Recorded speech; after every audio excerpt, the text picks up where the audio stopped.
May 15th, fear of the fourth step.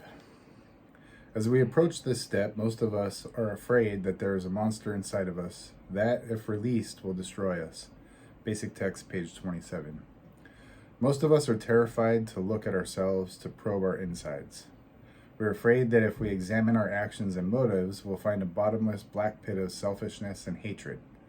But as we take the fourth step, we'll find that those fears were unwarranted. We're human, just like everyone else, no more, no less. We all have personality traits that we're not especially proud of. On a bad day, we may think that our faults are worse than anyone else's. We'll have moments of self-doubt. We'll question our motives. We may even question our very existence. But if we could read the minds of our fellow members, we'd find the same struggles. We're no better or worse than anyone else. We can only change what we acknowledge and understand. Rather than continuing to fear what's buried inside us, we can bring it out into the open. We'll no longer be frightened, and our recovery will flourish in the full light of self-awareness. Just for today, I fear what I don't know. I will expose my fears and allow them to vanish.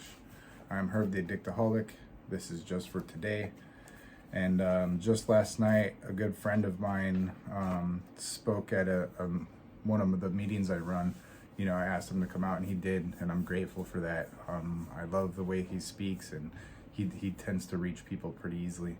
And one of the metaphors that he uses is when he's doing his fourth step, and he's writing this stuff down, he feels this cloud developing around him, this dark cloud, and he senses God next to him, telling him to, let me take this from you.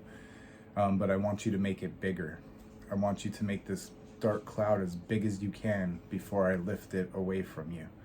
And in that, he's able to dig a little deeper and to find that next thing, because some of us don't realize, we think of like what's the worst things, and we might not want to put those on our list because they're so bad, or maybe those are the only things we've been thinking about. Once we write those down, there tends to be a couple other things that were lying underneath. I, for instance, thought I was over the fact that my dad bounced when I was a kid, went to prison and all these other things. And I'm like, as a kid, I'm like, yeah, I don't need him. I'm good. I've been fine without him. I'll be fine without him. As a matter of fact, I'm better than my dad, and I went right down the same path in a lot of ways and was doing a lot of the same things that he did, even though I'm better than him.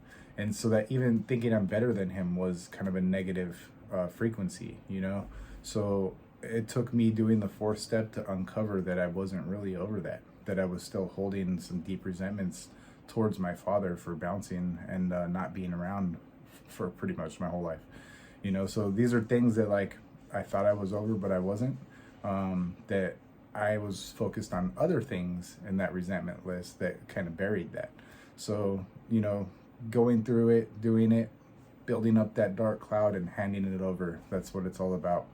Thank you guys for coming out. Hope to see you tomorrow. Keep coming back. It works if you work it.